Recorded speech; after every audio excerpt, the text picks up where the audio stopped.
don't think we tried to be anti-establishment or anything like that. It's just that we're just doing our own thing and we just wanted to do our own thing.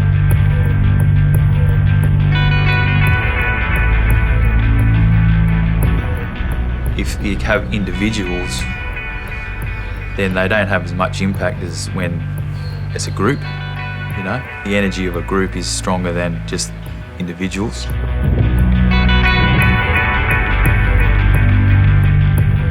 In Cronulla, you know, there's so many waves going on ridden. Had to happen, you know? Had to happen. The island is just made for body running, man. Come on.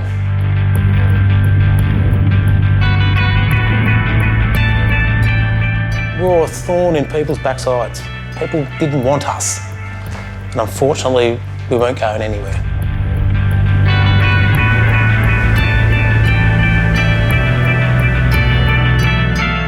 I didn't really know the impact that I'd have on people, you know, like, because, you know, you're just like, fuck, you know, and I didn't know that it was, you had like an impact or you influenced people.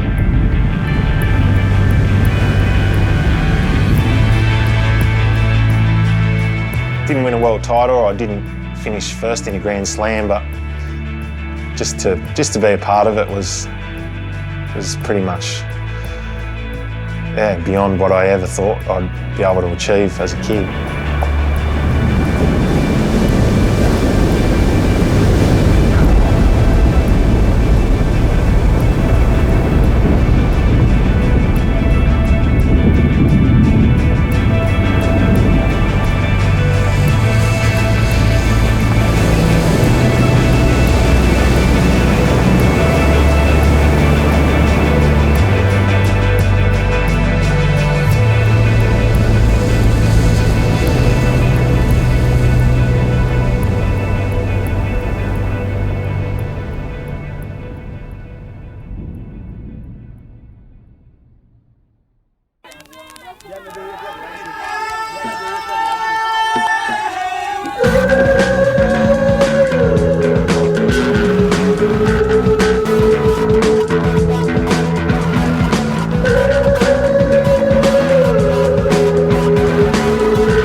Cronulla was let's call it a south side beach. You've got the central beaches, the beaches of Bondi, Bronte, Tamarama, Maroubra, but Cronulla was out of the way. It's a fantastic spot to live and to grow up. It was an amazing place. It was a place where people were still trying to find their feet on who they were and how they fitted into the whole mix of it, from your free-spirited guys and the hippies that came into town, or the guys that were trying to break away, where we had surfing was just natural, get out there, free-spirited, flowing surfing that it was. A family of surfers. They all knew each other, the stand-up guys. There was a really nice, you know, the Cronulla board riders were very tight. They were a band of brothers.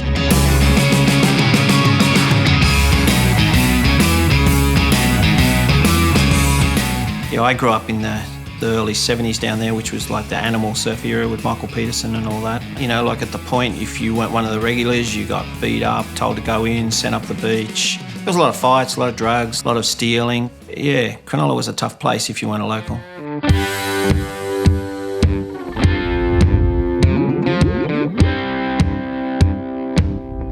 I moved to the Big Island in the mid-70s, and I found out that Tom Morey was in town and that the bodyboard was actually invented at a local break there. On July 9, 1971, surfboard shaper and inventor Tom Morey borrowed an electric cutting knife and cut a discarded 9-foot foam plank in half. What Tom created that day would become what is now known as the modern bodyboard. Bodyboards gave me access to the types of waves that I crave to surf, you know, the real hollow, slabby, shallow waves. They were the perfect vehicle for that type of wave, and that's what I was interested in. I was one of the few bodyboarders when I'd paddle out, and a lot of times just my local spots that I'd surf in town, there was no bodyboarders out at all. Yeah, it just hadn't really caught on yet.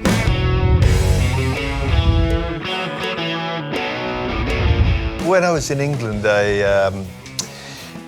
I worked as a carpenter, and I lived on the beach. And I'd been surfing since about the age of 14. And there's no real beaches, it's just very steep slopes of stone pebbles. So if you did have a fiberglass board, which very seldom people did, they would get smashed because the waves there was just a shore break under the stones. So bodyboards were ideal for me. I got rid of the bit of wood and I could lie on a piece of foam, and that's how I really started riding bodyboards as a young man in England.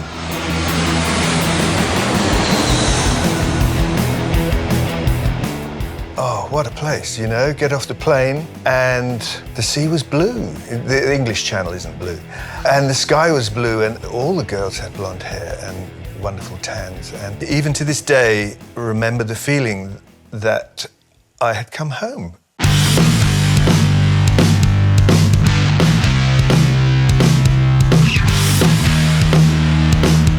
I left my homemade English bodyboard in my hometown in England, but we did get to hear of a couple of bodyboards in a toy shop window in Maroubra, and so we snavelled those two, and certainly, to my knowledge anyway, had the first bodyboards in Australia.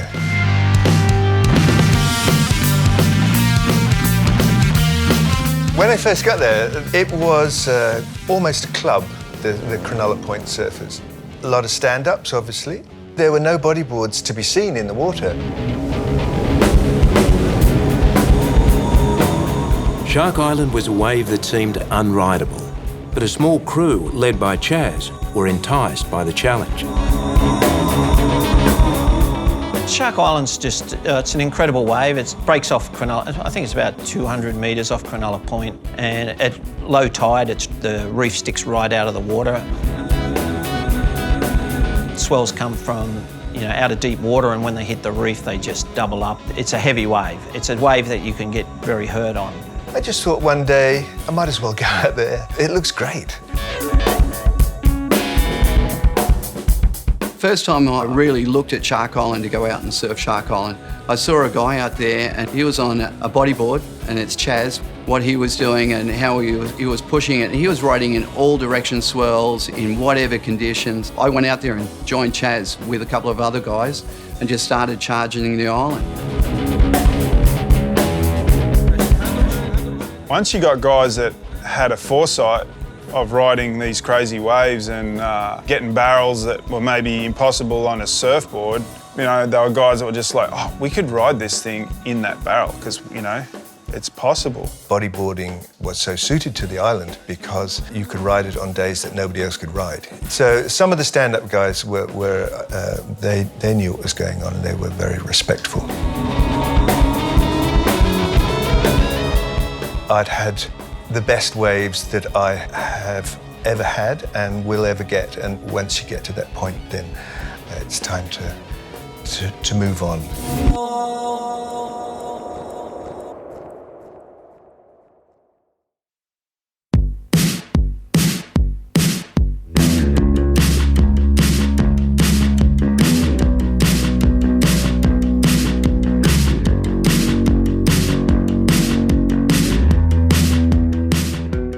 I was about 10 or 11 at the time, and it was pretty full on.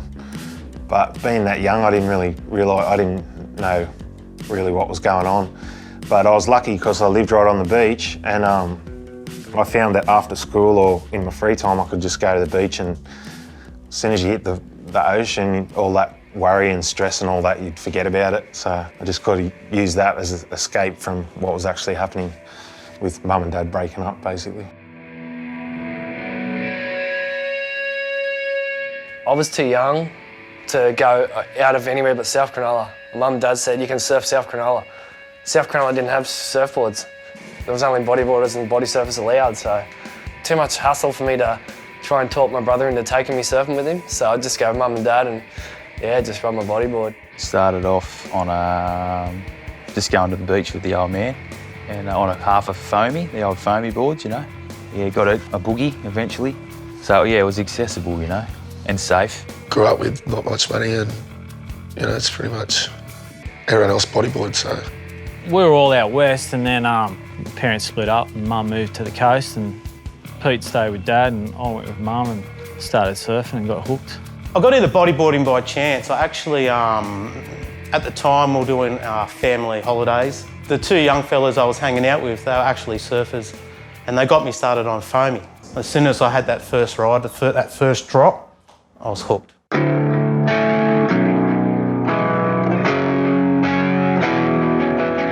Cronulla's quite diverse, you know. You've got a lot of rich people in Cronulla, and then you've got a lot of, you know, people that are just getting by. So there's a lot of people that you did see in the surf that you probably didn't see on the land, you know. And people went to different schools. A lot of people went to private schools, and then you had us guys that we went to Cronulla High, and Cronulla High was a bit of a dump, you know. It was a bit of a skid school, right up our alley. Both went to the same school, me and Ballard. You know, you had the same problems at home, or, you know, like bodyboarding was like an escape, you know. You know, they had the same motivation and, you know, pushed each other, so it's good, yeah. And it was a healthy rivalry there. I probably would have been one of the original train billies. Train billies used to be the guys that used to catch the train down for surfing, you know, and, you know, us being locals, we didn't have to catch the train, so have to charge them tax. So when they were surfing, we'd just ruffle through their bags and take their food and money, and they'd be out the back going, "Oh, what are you doing?" We'd be going, "Unlucky, taking your tax." That crew back then was tight-knitted. Ballard, Purse, Nugget, Rissole, Wingos. If you weren't hanging out with them 24/7, you know, you were an outcast, an outsider, a billy. It's just good. It was a good bond, you know. Like any friendship, you know, you're always there for each other, and surfing and partying and... Yeah, back up!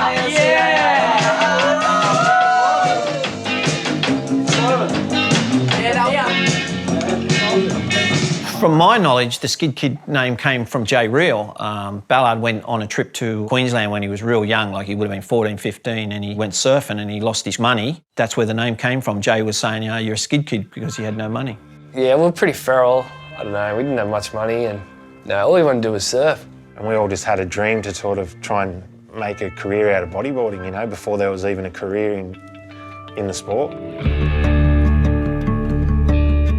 The Skid Kids were formed and were looking to make their mark on the Cronulla bodyboarding scene. They felt the only way to do that was to challenge the unrideable wave, Shark Island.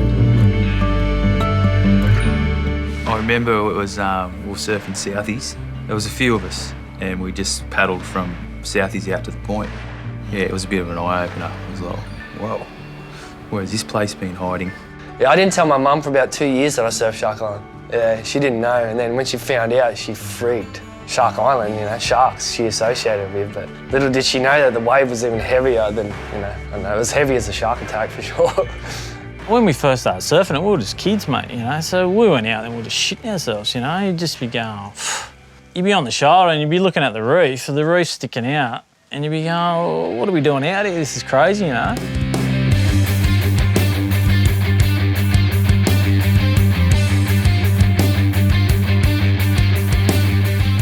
When it comes to Shark Island, there's a lot of guys that were pioneers, you know, and Wazza was one of them, and Dougie especially, you know. Like, at the time, at the peak of his powers, like, Dougie was probably on par with Mike Stewart. Young Stoke Gromit, you know, thinking like when you first start surfing, just the excitement of it. I couldn't wait to get out there, just seeing barrels, but just being so lucky to have Shark Island in my backyard, and especially bodyboarding was just the perfect way for it. I like the island when it's big, chunky. Doug Robson was like the guy, he was the first guy coming up. He was passionate about bodyboarding. He's not unlike a lot of, you know, passionate bodyboarders that just wanted to see the right thing, and guys surfing, you know, good waves that were challenging and they were good for bodyboarding. So he was instrumental in trying to instill that and keep that standard.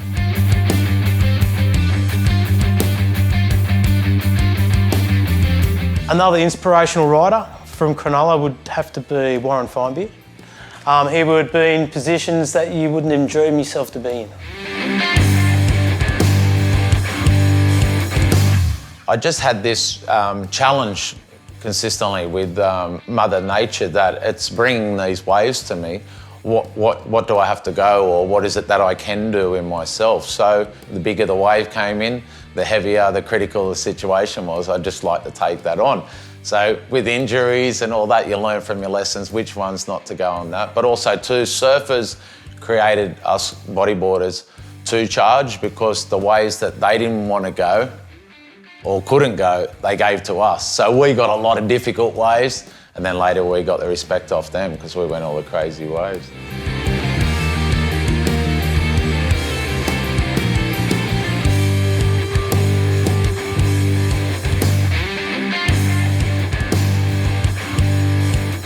All the guys in Cronulla, they wouldn't be where they were without Brett Young.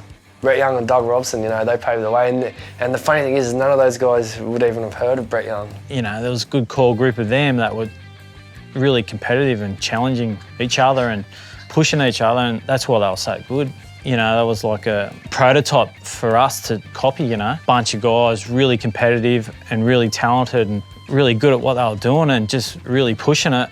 And that's similar to what we were too, you know, me and Nugget and Purse and Wingnut and Rissole, and, you know, the whole bunch of us were really super competitive and just really thriving and challenging each other and just, you know, pushing it. Bodyboarding was starting to grow in Australia, and Cronulla local Mark Sorensen saw an opportunity to bring the best from around the world to compete against Australia's top riders. Mark's seen it as like a good opportunity for us, you know, young bodyboarders to see pros come over, and that's what he thought. And thought, well, I'll bring Stuart over and that, and we'll do a pro contest and basically give us guys something to look forward to as well. These guys are the best, swishing it up for the Australian Bodyboarding Championships. The acknowledged kings of the sport are the Hawaiians, all professionals, and they gave the Australians something to chase. Off Cronulla Point, the surf was rolling in at around a metre. Good conditions for the first national titles. Hawaii's Keivan Okamura won the first semi-final, Cronulla's Doug Robson flying the flag for the locals. After the first event that we had at Cronulla, at Cronulla Point, the second year came around and I'd really established everything at that stage, where I was then running the Australian titles. I had regional titles happening and everything, and we'd formed then the ABA, because it really took off, where bodyboarding went from where I had hundreds of kids, I had thousands of kids wanting to be in events, wanting to be members of clubs. We had Bert Owen and Nick White came over from the Peninsula Club, guys based out of Manly, finally going to get together with us, and we're going to build bodyboarding and make it unified on both sides of the harbour and really take it forward from there. They immediately, 2 weeks later, did a media release of their contest, which was right up against ours on the same weekend. They used Manly as their icon and they set it up straight up against us. They fucking like ostracised him, you know, they just banned it, you know, because he had done his pro-am. And so they've looked at that, and it's like jealousy, you know, against the Cronulla lads, you know. I think there was resentment. It's really just a showpiece for Australian bodyboarding.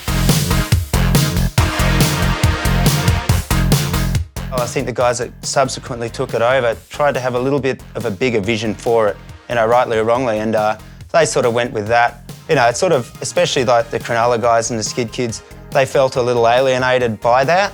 And then these contests that people were having was sort of starting to get put on in towns where, you know, you could get bums on seats, where they had a strong club, there were lots of parents involved, lots of kids competing, all this kind of thing.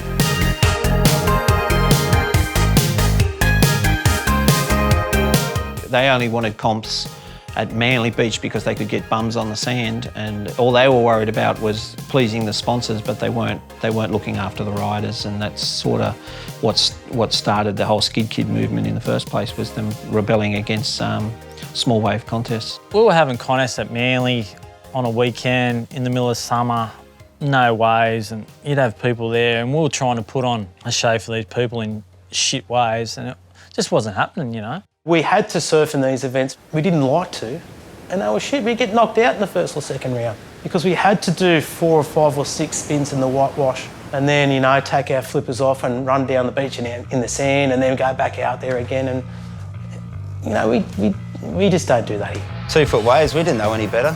We were going out and surfing, and it was like, and those guys were turning up at contests going, what is this? I don't want any of this. Oh, you guys are kooks.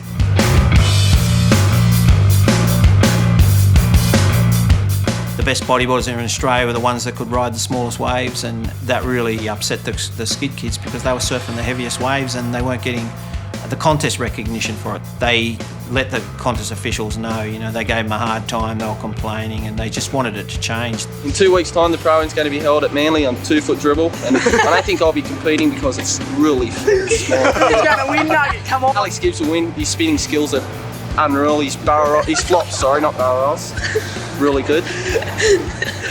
Trying to make it this big, wonderful, clean-cut sport that you should get into and rah, but it wasn't like that. Not from where we were. It was just something that you did on the rock ledges, and it was two different worlds. I remember the Cronulla boys, you know, because they weren't professional enough, you know, all of a sudden they were copping beatings and fines, and, you know, I remember seeing the little anti-smoking sign with the ABA with the cross on it, you know, so that was their little tagline to go, you know. Just young kids, you know, just against the establishment, you know, like everyone, what do they do? They want to rebel, you know, and I think we've done a pretty good job pissing people off. Port Macquarie used to have a teams challenge for all, like, you know, the bodyboarding regions around Australia. The surf was quite big at Port Macquarie, and we were surprised, so we were quite happy, you know, because there was some quality waves, and we went up there and, you know, we were the outcasts of the bodyboard scene, and being the Cronulla team, we were doing well, and we ended up winning it. Cronulla rock up, they've just got all the boys. They've got, like, you know, Doug, Ballard, Nugget, Purse, Youngie, all of these guys have all just rocked up and just blew it out of the water, you know. They were all just that good. We showed up at the Prezzo and they didn't even have a table for us to sit at. And we showed up in our daggy clothes, all the op shop clothes. We went to the op shop and bought all these shit clothes, and everyone's there in their flashy surf gear, and we rock up looking like hobos. All the parents are there and the club sponsors and everything like that. And, like, they're sort of waiting for the presentation, and the Cronulla guys just rock in just blind, just smoking joints, tea cozies on their heads, just going, Noah!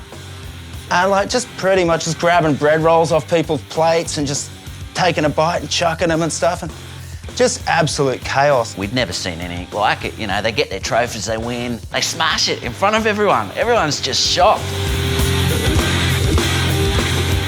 Fuck, out of control. Those guys, they were just blacklisted from competitive bodyboarding as it existed in Australia.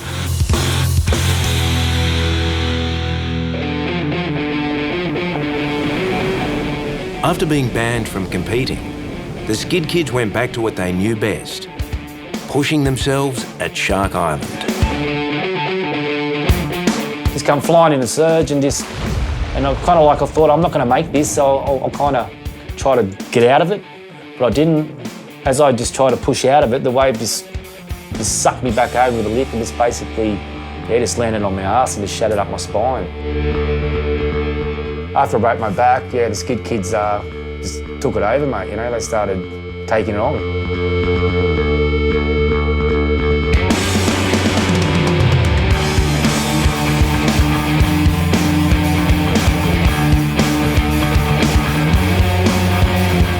Shark Island's perfect proving ground, testing ground to take the sport to another level. It was a big driving force to try and prove a point to all these people that had put shit on us.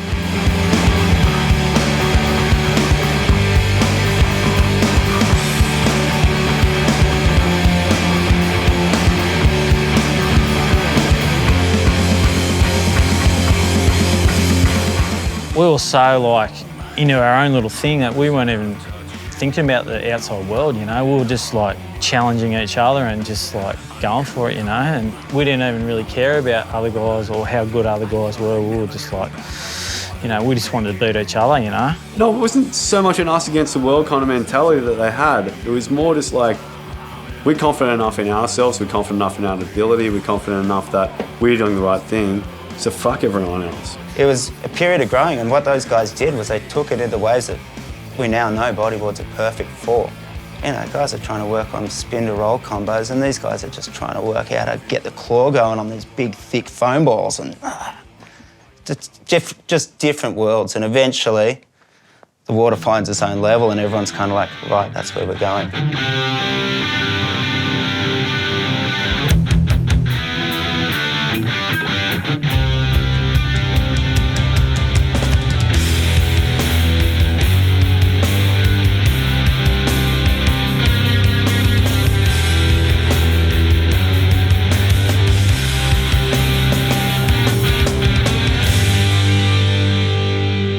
Not only for thrill seekers, bodyboards are an ideal way to introduce kids to the ocean, which saw the sport's popularity explode. Look! Look at the back! Roll low. Look! Look at the back! Look! Look! Look at the back! This is the time!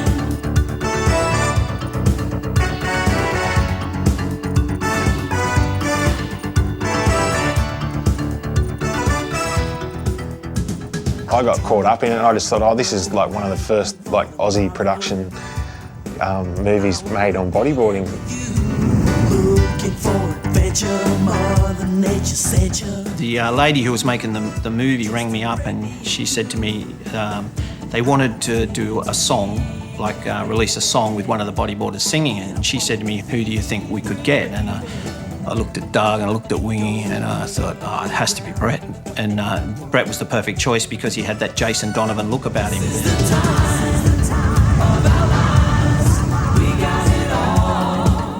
Youngie was always a bit of a superstar. He was a skid kid deep down, but he was just like, he loved the glory, you know, he thought he was a bit of a pop star. So when he had the opportunity to do a single and he just couldn't resist, so he jumped at it. Look at what they're doing, all of this pollution. We used to put it on and literally piss ourselves laughing and watch it over and over. Mate, I know that song off by heart. I could sing that whole song for you. I'm not gonna. Ripping the pit, El Rolo. Mother Nature sent you. Don't believe what you say. That's so good. Ride to it and go let it slide outside. I'm so glad I'm not in it. Fucking embarrassing, man. You can see in my demeanour in that shot where we're walking behind Youngie on promenade that I didn't want to be there. I'd never seen or heard about this, Ripping the Pit. Oh, what is this new video I'm gonna see? Oh, I can't wait to see this new video you're gonna show me, Chris. Then he puts it in, I'm just watching it and just, he started singing like he's in a boy band and you're just like, oh my gosh, this is just the most incredible thing I've ever seen. Rip the pit, look. After that thing, it was like, oh yeah, he's the hottest thing. And I think he might even got a couple gigs. Yeah, I don't really like making comparisons very often, but there is a Jason Donovan quality about Brett, isn't there, just sitting here next to him? Yes, well, I think that again, I mean, like, the voices may be similar. I think that there's a harder edge as far as we've got it all as far as the song is concerned, and as I say, it's a very good dance record. OK. Mol, thanks for your time. Thank you, Tim. Molly Melbourne. Good on you, Brett. In Thanks, Melbourne, Mol. and Brett here in Sydney. Mate, thanks for your time. Thank you. When that came out, I was just shocked. Like, what the fuck is Youngie doing? It was kind of the first instance of people coming in just going, oh, this is booming, let's just get in there and make some money off of this. It didn't really have the integrity of being made by bodyboarders or sort of for that. It was someone that came in and went, right, we can do this. A lot of people look at the back now and just go, you know, geez, what a big mistake it was. But you got to make mistakes to progress. It was the Rip the Pit. When that came out, that was what turned me onto making videos. I was so disappointed with Rip the Pit. You know, it made bodyboarders look ridiculous. I just wanted to make it more hardcore because the bodyboarding I was seeing was hardcore. Welcome to the Underground Tapes. This is a visual presentation of Australian bodyboarding at its best. No. At its best? Okay.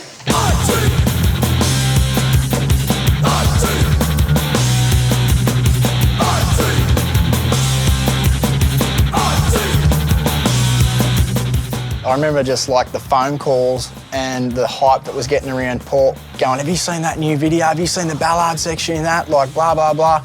And I remember people were like going over to people's houses and there was like 10 or 15 people all just rushing over someone's house to watch Underground Tapes 1. And then it was like waiting for the next one. Underground Tapes were in Blockbuster Video. I would go there after school and just try and see if they're in stock because someone was always renting it. And there's a bunch of them. So I rent one and I use it for a week and I bring it back and wait for the next one to become available. Someone else is using it and just so on and so forth. It's unreal. Very popular, as in, I think everyone knew we were on the right track, that we were giving the kids what they wanted to see, good manoeuvres, and we were chasing down the good waves, personalities. It made bodyboarding look good. He saw a market and he just tapped into it like so good. Surfing at that stage, they weren't using the kind of music that Stroh used. Stroh was using underground Aussie punk bands, That's what we liked, It was different. We were different.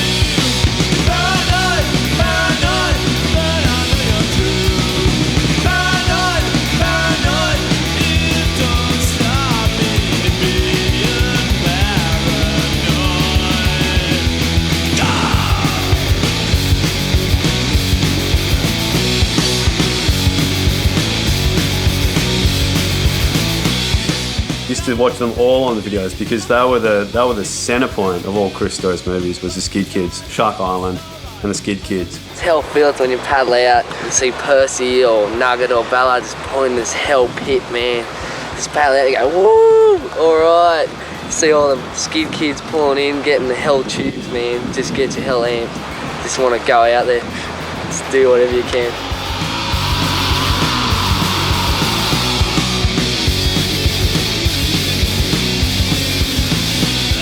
His bodyboarding films actually showed the bodyboarding fraternity the characters of the Skid Kids. You saw Nugget writing off all the time. Yeah, you just never knew what was going to happen next. He'd do things, just crazy things, and you always had to have the camera around to capture him.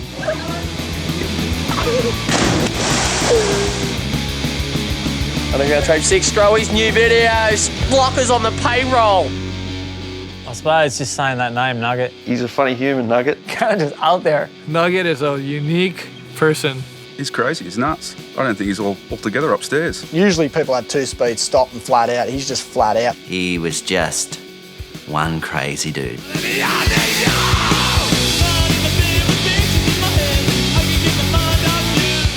That sort of mentality, of just cut loose, like surf hard, play hard.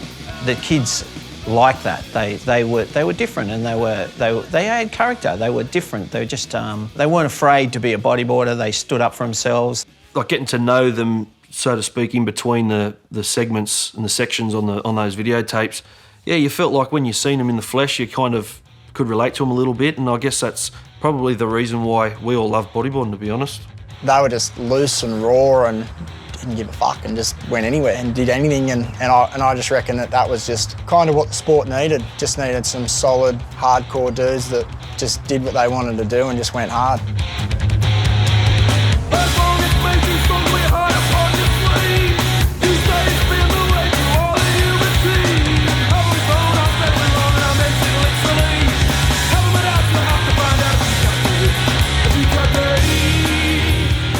Definitely were doing their own thing and how they wanted to do it. There's something pure in that, and I think that young people aspire to that, rebellion. They created this whole kind of movement and started this confidence within the sport. They gave it an identity, they gave it a culture. And before that time, that's something that we didn't have. We were just following surfers, and there was this stigma that bodyboarders were bodyboarding because they weren't good enough to surf. And those guys went, no, fuck that. We're going to bodyboard because we've got Shark Island in our backyard, and we're going to show how good bodyboarders can be.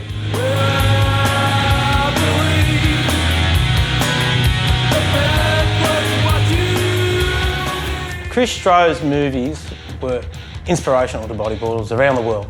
To be a part of any type of his films was massive. Shark Island, Chris Stroh pretty much paved the way for myself anyway. Pretty much gave us a leg up.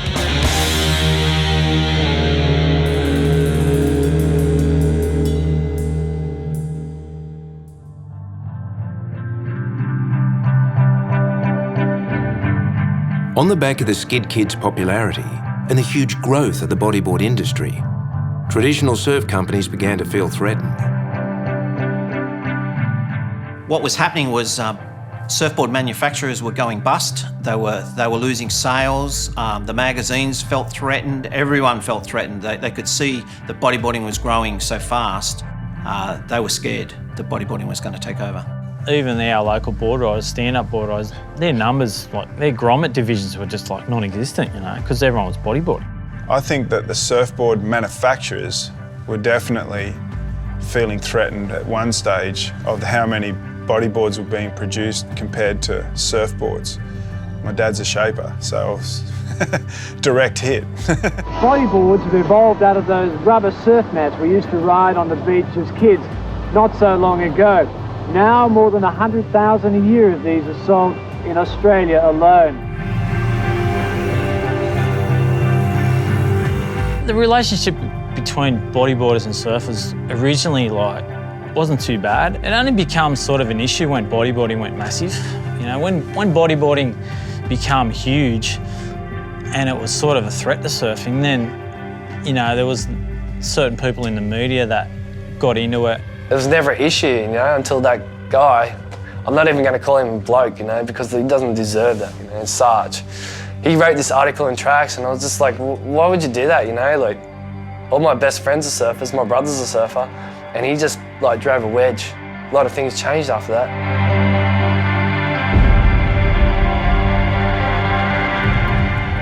There was a growing resentment. There was probably a sort of element of tension. It was sort of definitely just an incredible amount of bodyboards coming out all at once. And so something like that was bound to happen at some point. Yeah, that article pretty much promoted violence towards bodyboarders. There was a lot of negativity. They really drummed up the surfers to go against the bodyboarding. It drew a line in the sand. It sort of made bodyboarders out to be the enemy.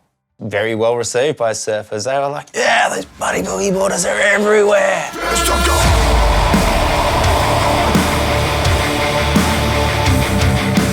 Like the surfers didn't like us. I think all surfers hated bodyboarders in the early 90s. You're not a real surfer if you don't stand up and all that sort of bullshit. It did change the sport in the sense there was a lot of hostility around it. People were getting bashed, you know, up and down the coastline.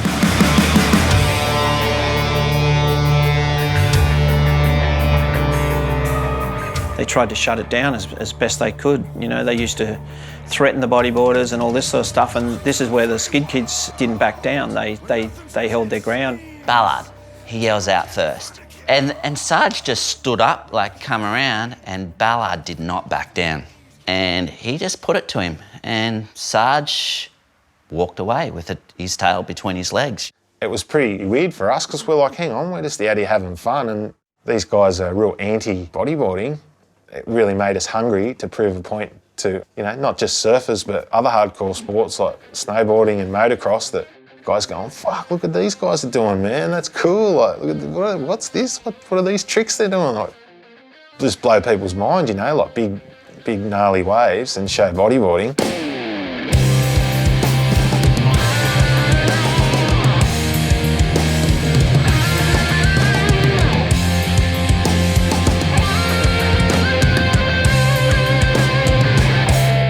That is the beginning of the skid kids, from my point of view, you know. They stood up for us. They didn't just stand up for themselves, but they stood up for bodyboarding. And that had never been seen, you know. That was the start of a lot of things and to put bodyboarding on the map. Despite all the animosity between traditional surfers and bodyboarders, large corporations wanted to capitalise on the bodyboarding craze, and they saw the skid kids as a commercial opportunity. When bodyboarding went massive, like, it made a lot of corporate guys look at it too, because it was so big and it was making so much money. So I think a lot of corporate people went, maybe we should chuck a bit of money or invest in a couple of these bodyboard companies and just cash in on some of this growth. Not only Billabong, Quicksilver, Rip Curl, all the big brands. It was, if you look at the business side of things and where surfing was as an industry, it was about expand. And that was the boom when bodyboarding was there, and all the good guys were with Billabong, Quicksilver, and they were starting to make a living at it. It was it was a great time for any athlete that rode a board in the ocean. When bodyboarding exploded, I was pretty much had a lot of opportunities to secure some good sponsorships, and I was lucky enough to get a manager and took care of a lot of stuff that it was probably out of my league. Like it was good to have a manager go in there and try and get you some money or get you your piece of the pie. Dave was one of those guys, a complete natural at bodyboarding. He looked like he was good at whatever he did.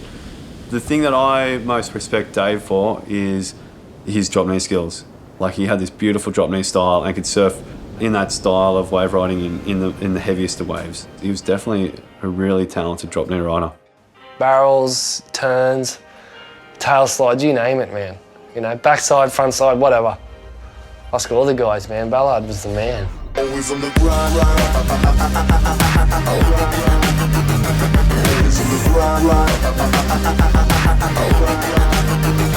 always on the grind, always on the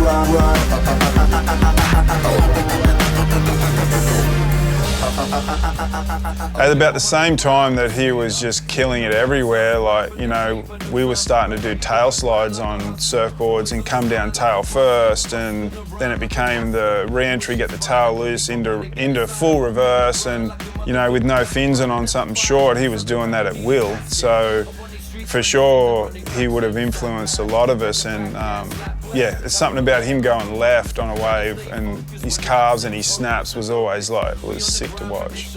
Well, Ballard, being a 99% drop knee rider, was an image builder for that style of bodyboarding. Now, other companies, like the big corporate companies, were probably saying, well, if he's getting notice on drop knee, we should sponsor this kid. Dave had a beautiful baby face. I think a lot of those big brands like Reebok and stuff like that really like that. In some magazines, he'd have half the magazine would be him. Open all through the weekend. Just touched down and I'm already leaving. Virgin to Brisbane. To be able to surf around the world and get paid to do it and surf good waves and do videos and stuff was just a dream, mate.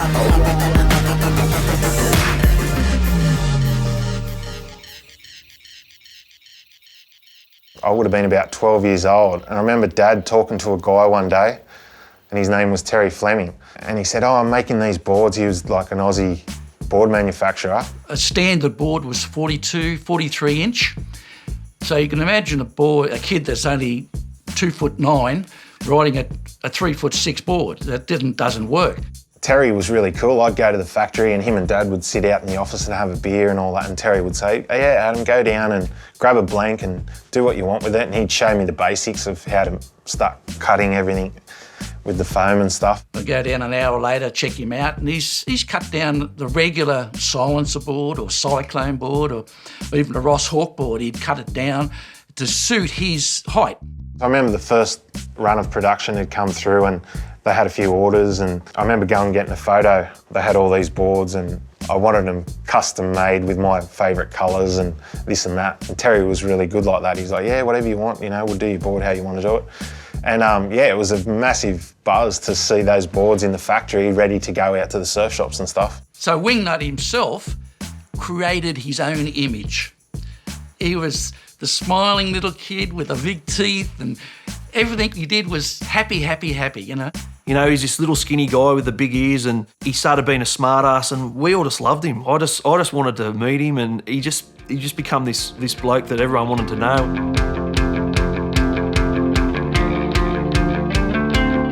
The concept of a smaller board didn't exist. You didn't have grommy boards. We were just flailing around with shit we couldn't even reach the sides of. The world had never seen it, so it exploded. That board just went ballistic.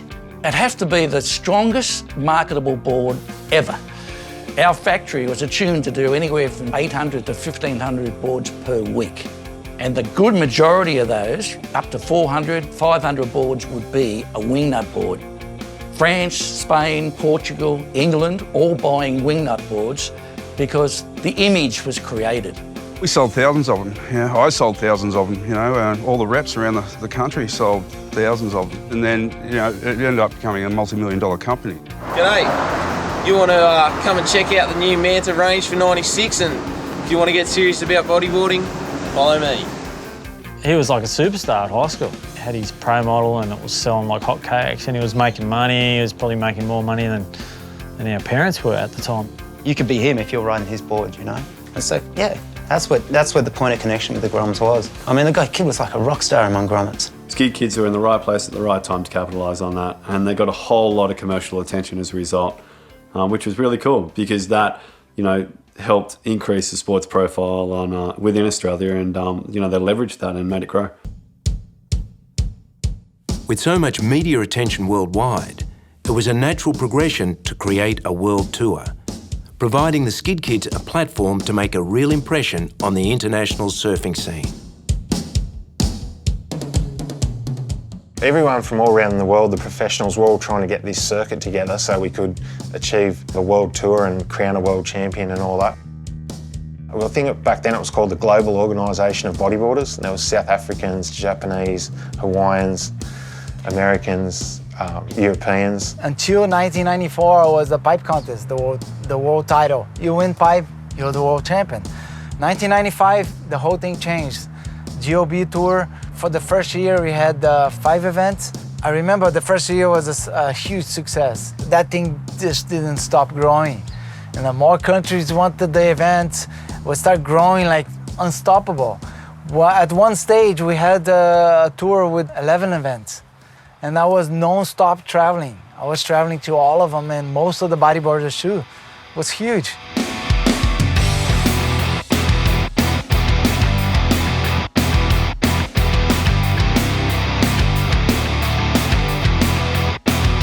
The World Tour early days was just, for me, was just a booze fest. Yeah, I didn't really take it that serious. There was guys that really, like, their contracts were based on contest results, whereas mine weren't. I was just there to have a good time and getting loose, so I was pretty much just taking it Skid Kids International.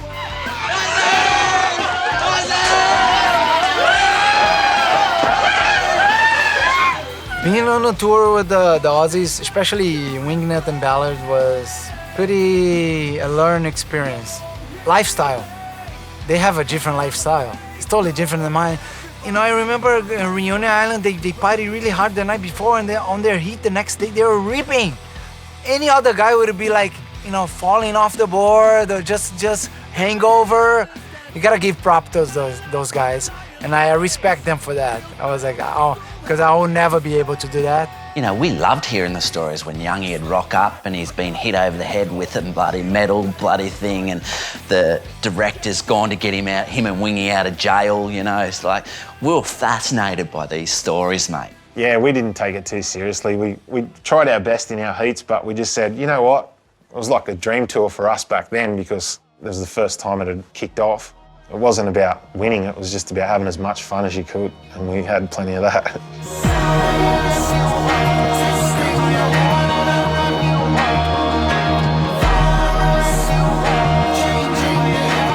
From my perspective, Wingnut was just, they were just tagging him as the future. This is the future from Australia, like this is it. And Wingnut was almost making more of an international impact than anyone else at that time period because he was so young. Incredible talent. Once in a generation talent. Oh, they all thought he was going to be the next superstar, he was going to be the next kid on the block, like the next Mike Stewart. Everyone thought that he was going to be the one.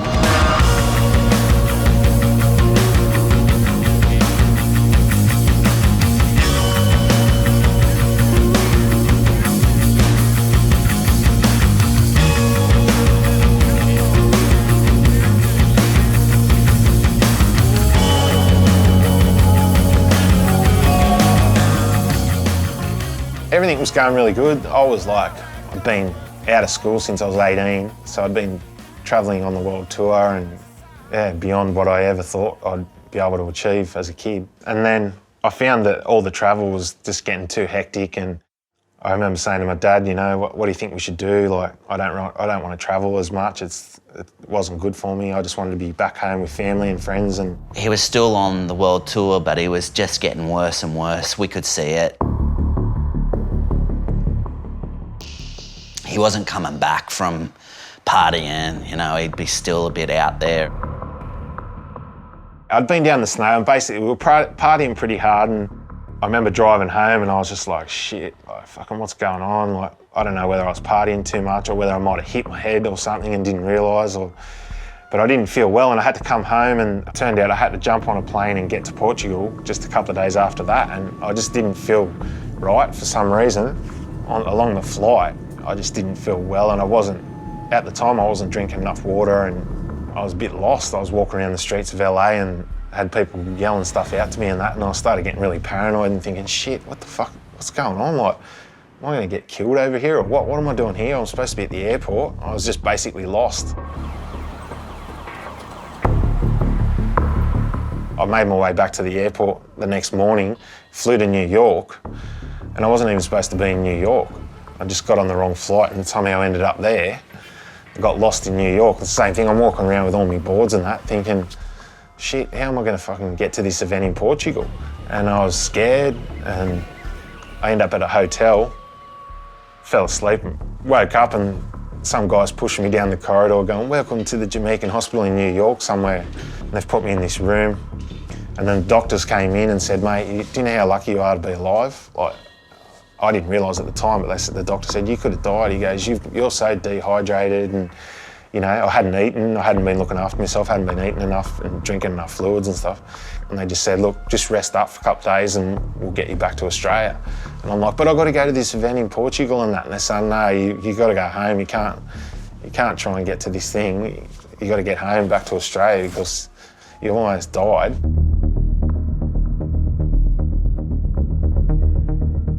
I just found as the time went on, as he got a bit older, you know, his problems became, you know, more, they were stronger. We would go out sometimes at night and then, you know, all of a sudden maybe he would just change his mannerism. He was being abnormal, he was being erratic, he was doing things that a normal person wouldn't do, so everyone just assumed that he was being, you know, doing drugs. But it wasn't the case. It was a testing time because not only was he being diagnosed with bipolar, but we had to, you know, accept it as well, and we had to, you know, look after him, and we had to try and convince him to accept it himself. I was in and out of hospital with the bipolar and just trying to figure it out, like what the fuck's going on. Like, so it took me a while to learn, like, what the fuck is this thing they reckon that I've got? Because I was in denial. I'm going, there's nothing wrong with me. There's something wrong with you. Like, but then I had to go, okay, then well, what do I do then if I've got this and take this medication and do this and do that? And I had to focus on my health, basically. It's sad to see someone with such like big heart and so much talent and such a cool person fall into that depression and it turn into a manic state, you know, and it's a mate, you know, and it's kind of hard. You want the best for the person. All us Cronulla bodybuilders are tight-knitted, for sure. A lot of the crew come from broken families, you know, over their mum and dad are separated or whatnot. We're the first ones to jump in and say, like, are you okay, you know? Do you need anything? Because we're a family. They're just real Aussie kids in the sense of where they all been through emotionally hard times in all different ways and bumps in the road that we have, the highs and lows of life. But their resolve was they were all there for each other. One to go through a hard time, they'd all be there. When I've been hospitalised or, you know, when I'm down and out or whatever, those guys will come in and say, look, how you going, mate? Are you all right, you know? Let's go for a surf or let's go do something. So yeah, it's good to have those type of friends, you know? The buzz of it all had faded and I wasn't as competitive and yeah, I just didn't want to be there. So I just knew my time was up, you know? I didn't want to try and make the top 16. I didn't want to try for a world title. I had to focus on my health.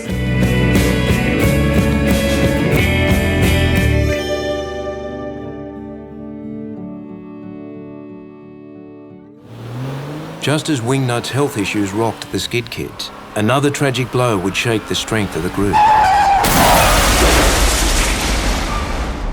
How how did he die? In my own words, he was living his life. He was still pushing the limits. And he was pushing the limits in a Ferrari at top speed, you know. And unfortunately, you know, he came off second best, but he was still living to the fullest, to the end.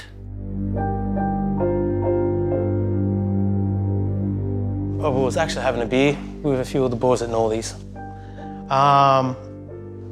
Ours obviously had one of those big brick phones in the pocket phone. Oh, how you going? What? So, what? He's dead?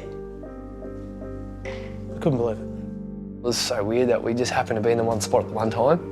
And we went back to Tristan's house and we had drinks and we were just talking about it. And yeah, I remember that night, there was just the most amazing electrical lightning storm, and Wingnut was just, I was really feeling for Wingo's. He was hurting that night. I think about him a lot, you know, and because we're such good mates, you know, travelling together and all that. It's like that when you lose someone that, you know, you're good friends with, so. Shocked. Losing your best mate, I don't know if you've, you know, like, it's pretty hard, you know, trying to deal with that, you know, pretty hard. It shocked everyone, really, especially in that Skid Kid sort of group. You know, we weren't invincible. Just that one little mistake, you know, just missed out on so many things, you know.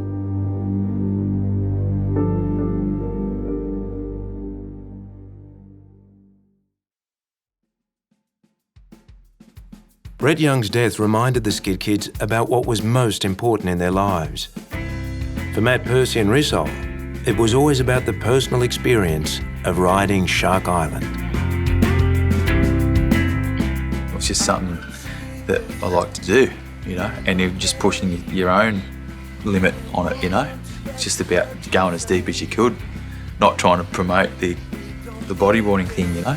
Perce is a soul person. He's everything about his life he's passionate about.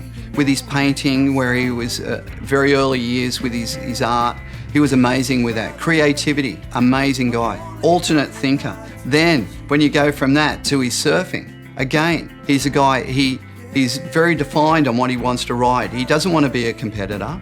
He wants to surf for the love of surfing.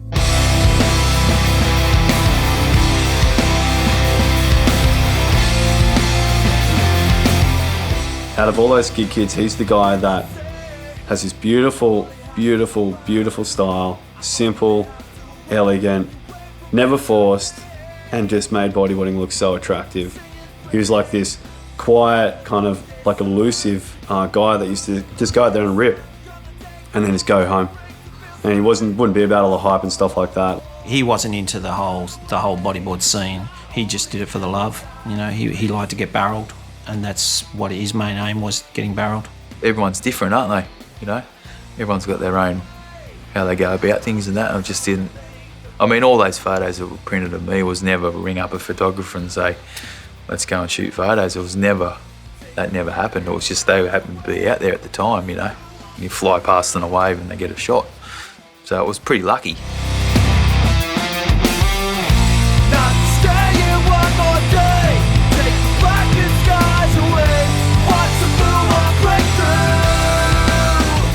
Yeah, Rissole's a maniac, you know. He probably followed in Perce's footsteps, you know. He wasn't really big on grovelling in contests and that. He just really did his talking when the waves were good, you know. He'd get out the island and just go crazy, you know. He wasn't shy, so yeah, I think Perce was a big influence on Rissole, and he sort of followed in his footsteps. Another bloke that just didn't want to prove to everyone, it was just to himself. So he just loves surfing really more for himself. It didn't really appear to me that he really cared about doing that well in events. He just really wanted to be higher up in that hierarchy at Shark Island and really push his skill level out there. There's no better feeling, is there, really? I mean, just lining it up, you just get this little 3-foot push in and it's like 6 foot down the line. Mate, the anticipation, you've just got to have your poker face on, you know. You've got to just, focus and just, take it on. There's no better feeling.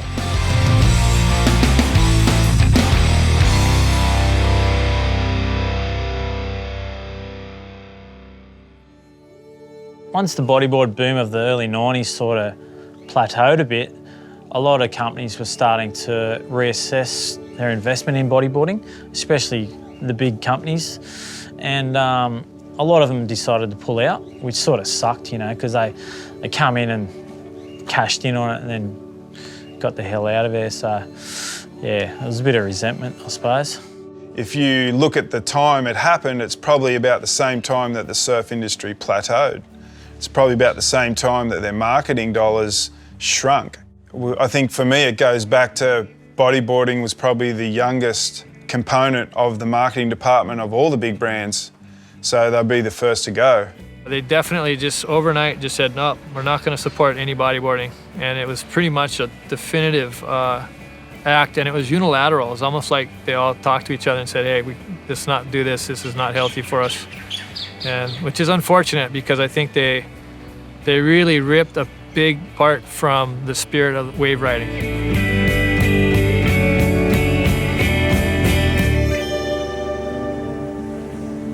After the dramatic boom and bust of the bodyboarding industry, the Skid Kids felt that they needed to showcase the sport at one of the most dangerous and exciting waves in the world.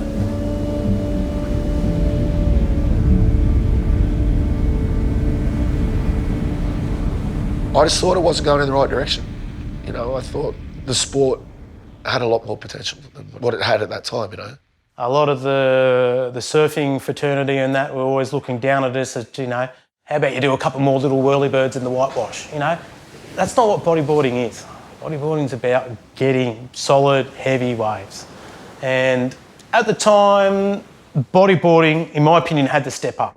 Nathan always had this vision of having a contest at Shark Island. Upon discussion, we decided to call it the Shark Island Challenge. I remember, like, the day that was there, no one thought I'd be able to pull it together. When we had the Shark Island event, the first event, there was a boat out in the channel and, you know, Nugget come down and did this big spill. He had this woolly jumper on and he had prawns and stuff out for everyone, and, you know, it's pretty classic. Pretty grassroots, eh? Because 40 and Nugget were organising it, and you know, anything could happen because Nugget was organising it.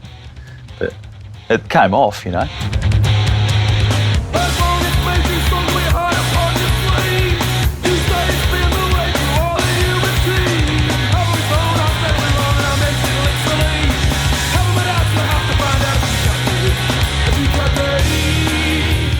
My thoughts about that first competition was that it was like a milestone for the sport, to have riders owning an event and showing bodyboarding at a venue like Shark Island, where it's like can be marketed the best it can be marketed. And I think for the rest of the bodyboarders in Australia, they saw that as being an opportunity to grow the sport and to display how good bodyboarding actually is. You can ride it in small waves, but look what you can do in the most technically challenging waves there are.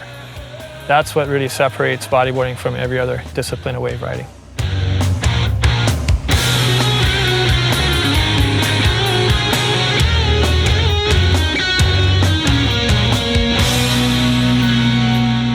By putting Shark Island on the map for a competition, I just think it really opened the world's eyes, whether it be surfing or bodyboarding, opened everyone's eyes to, like, you can have a competition here. Once the Shark Island contest was hatched, we all sort of come together again. We all got to challenge each other like old days, you know, so that was one of the advantages of the Shark Island contest. You know, it was bringing, like, competitive surfers against soul surfers, you know, and we're all getting together and just seeing who's the best.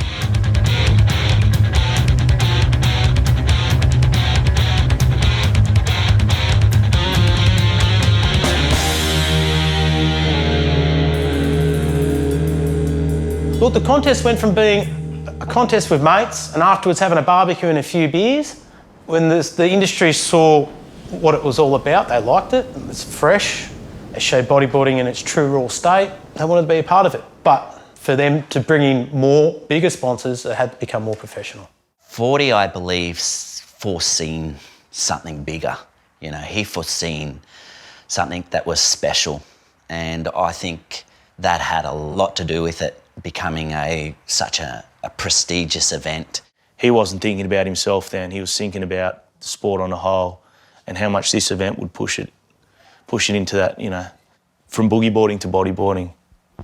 It just changed the whole perspective of fuck, this is bodyboarding.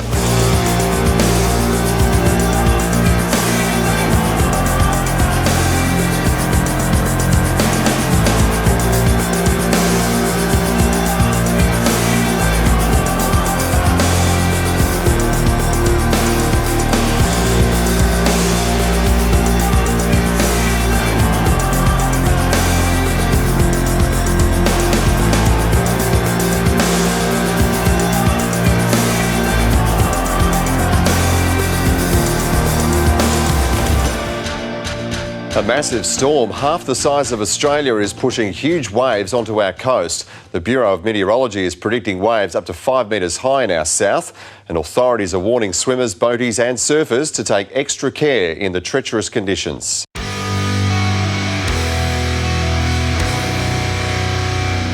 The 2001 event was epic.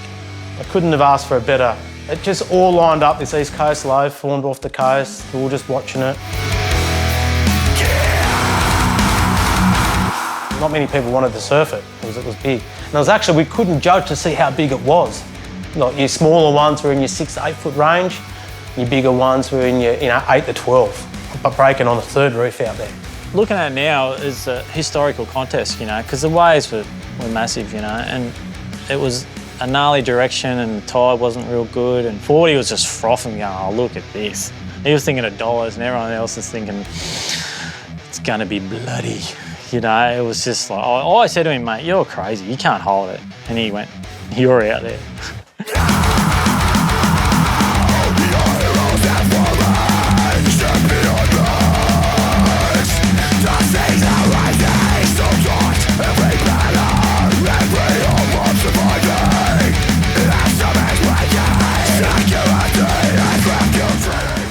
I remember I was in the cross in the strip joints and get a phone call from Fordham about 5:30. There's no way, I was in no state to compete. And Fordham's giving me a call, we're looking like we're going to run the event. And I was just like, jumped to cab, turn up, and I just remember turning up and it was 12, solid, 12 feet, and I just went, no way. Next heat, Nathan Purcell in red, and I was blind, rolling around on the rocks, pissed. And I ended up getting that cover, like. Guys were finishing their heats and going to hospital. So it was pretty crazy. It wasn't like your normal, you know, spin the wind thing at Manly.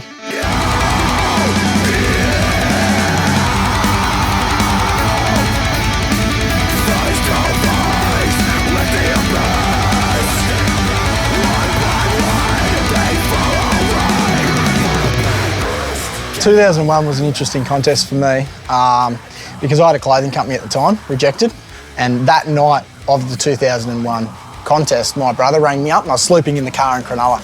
And I knew it was going to be big, but he rang me up and basically said, we got a 10 grand bill and we've got to shut the company down because we had no money. And I was like, yeah, right. And that was the first year that they had a prize purse of 10 grand. I was just in a different frame of mind that day. That frame of mind just kind of pushed me through to the final and ended up winning it. I didn't care what happened to me, how hard I hit the reef. I was completely psyched, and I reckon that's the way you got to surf Shark Island.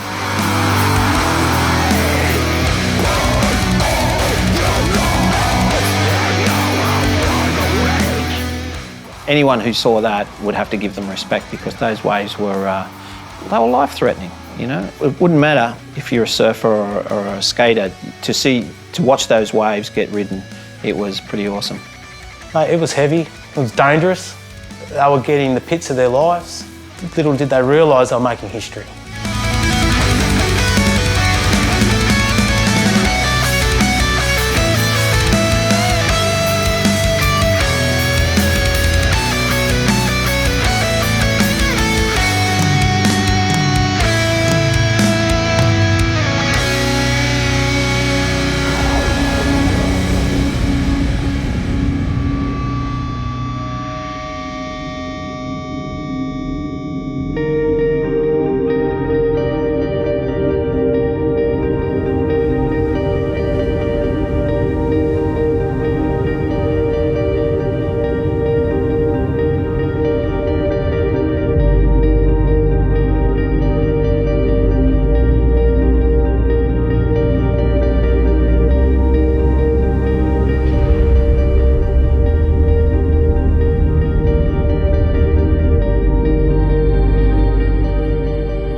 think the Shark Island Challenge totally changed the bodyboarding world tour 100%. It added this dynamic where you realize we don't have to compete in small waves. We can change the type of format we want to do. We can have longer waiting periods. People are still going to come. This is drawing such a crowd and such a media frenzy about this. It was just people's dream to win that contest, just like it was for Pipeline. I mean, it was one of those contests people dreamt of winning.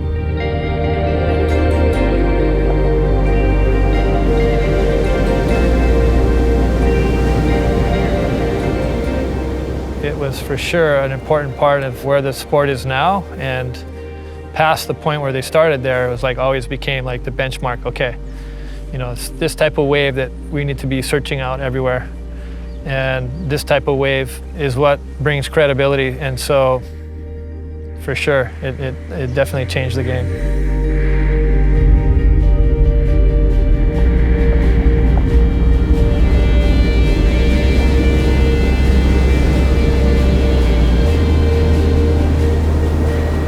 Definitely had something to do with the shift in the way, we decided to compete. Because that was the first time that a bodyboarding event had been in waves of consequence. And so that was the first event that actually showed that and actually gave bodyboarders a chance to ride their craft in a wave of consequence. So yeah, it was a massive milestone, and it did pave the way for future events to follow.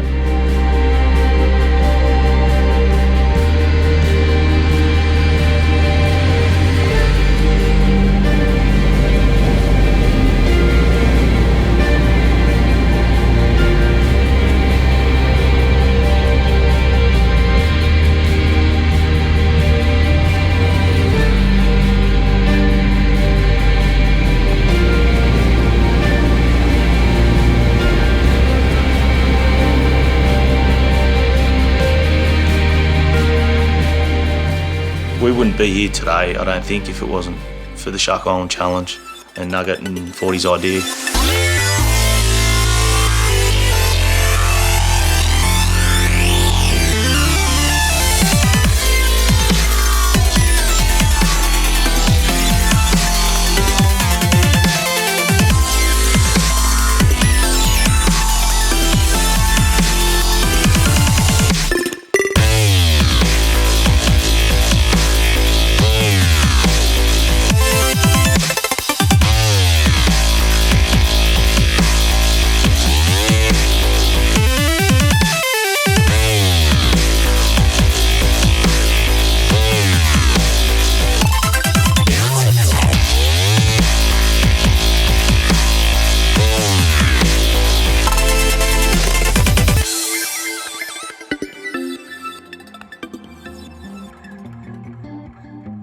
I'm so happy that I grew up in the Sutherland Shire and having this opportunity to surf this amazing wave.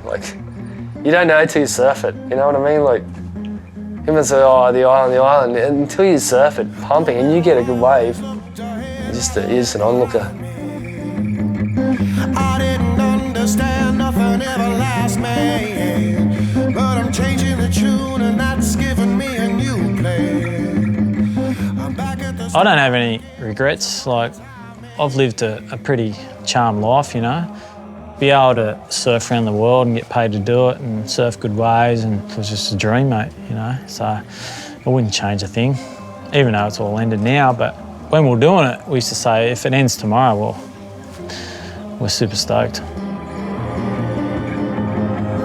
I never stopped to look at what it took just to get this far. I didn't have an act. I was fucking all over the shop. I wouldn't change it, but I've had a great time, And my mum said, Kat's fucking 9 lives, you've had 13. You've done some crazy things that you're still alive, so you're gonna be doing something all right.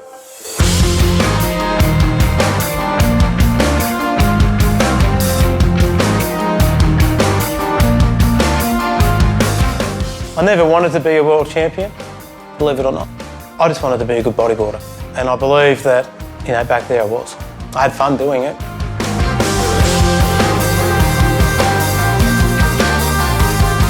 I've been retired for over 10 years from bodyboard industry, and I've done a lot of cool other jobs, and I've learned a lot. And I've got a great group of friends, and yeah, life's good.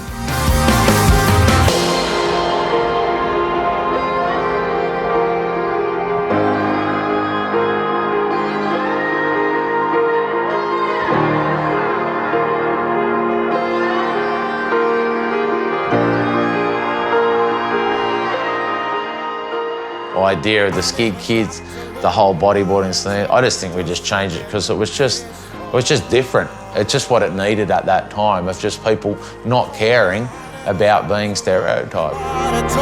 Just to get this far.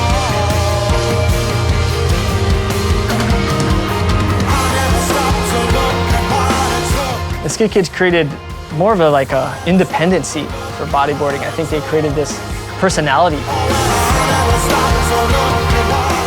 They embodied that spirit of freedom, and they weren't afraid, of the ramifications of what they did.